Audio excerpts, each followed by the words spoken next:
Yeah, that's perfect. Chimpy, what are you doing? What? I'm just working on my YouTube video. So a lot of creators are uncomfortable showing up with their desire for wanting to be an influencer, wanting to be a YouTuber, right?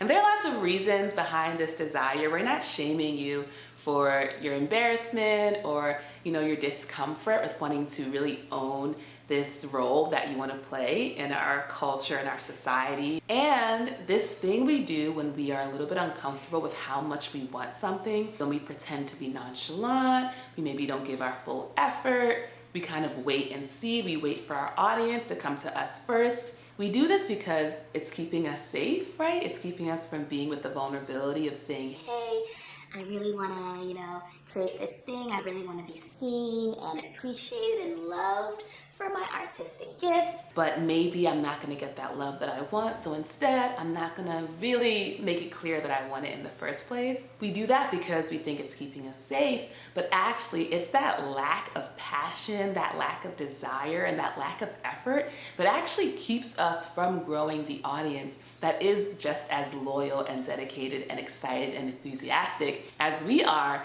from becoming a reality in our experience. And I was reading this book called The Queen's Code, or actually listening to the audiobook, and it really helped me make the connection between the two. In the book, there's this couple, they're married and they want to start a family, but their intimacy hasn't been where they want it to be. So they go to this relationship expert and she walks them through a bunch of different things, but the two things that are important for this conversation is, one, first having an understanding of what times are good for the other person. Maybe work is really, really busy right now, so as much as this person wants you, it's not a good time for them, right? Or maybe they have to get up early in the morning, right? And if we started getting to it late at night, that would interrupt the sleep schedule and the person would end up feeling resentful. So the first thing is just to know, all right, here are the times that work for me. The whole point being so that you don't try to initiate something with someone who really isn't open or available. That's a whole parallel metaphor in terms of creating things for your audience that they actually want versus things that you maybe want that they don't actually care about. But the more important point is that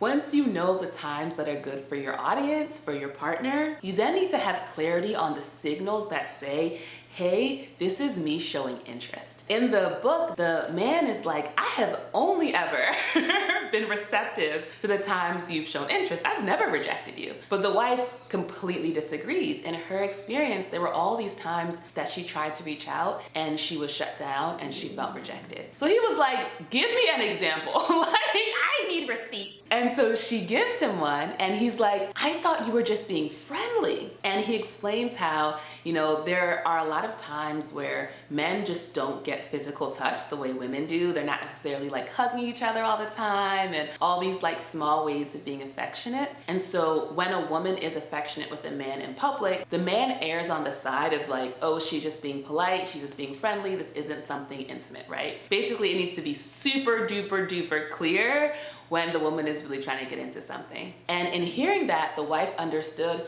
oh, actually, because I was scared of being rejected, even though I was sort of touching you in ways that I thought were suggestive, because I had that fear of rejection, I was being a bit tentative. I was being a bit timid.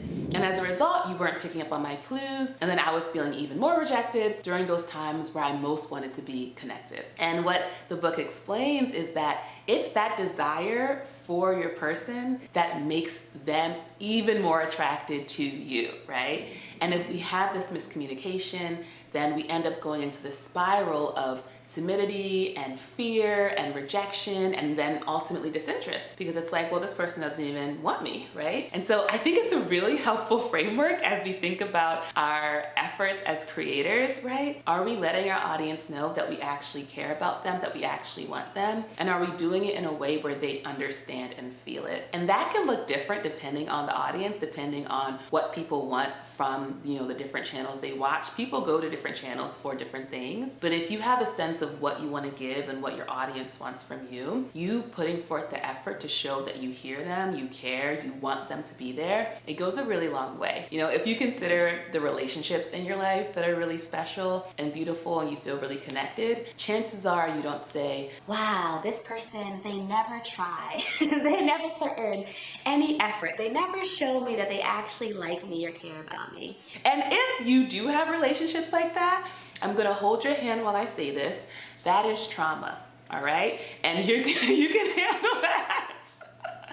You can get a licensed therapist to help you walk through that, all right? No judgment. We all have the things that we are walking with, all right? In a healthy relationship, you feel wanted, you feel loved, you feel desired, and that is reciprocated. And so I just want to encourage you, if you're someone who is building your YouTube audience, building your creator community, let yourself be clear that you want them. You want them to subscribe. You want them to leave comments. You want them to share the video with other people who might resonate. You want their love, their attention, their support, their engagement. You want it. And you are gonna do your part, which is be creative, be joyful, be informative, be engaging, be educational. Whatever it is that you are wanting and can bring to the table, you're gonna do your part in order to make the relationship work. So this is my encouragement to you. This is my reminder to you to put that effort into your creativity. People wanna feel wanted in the bedroom and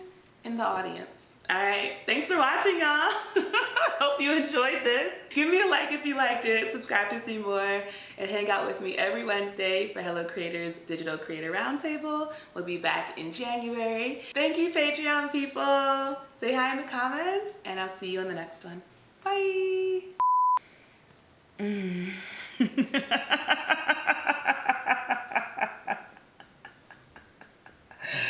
Okay. Okay. Lock in, Chimney. Lock in.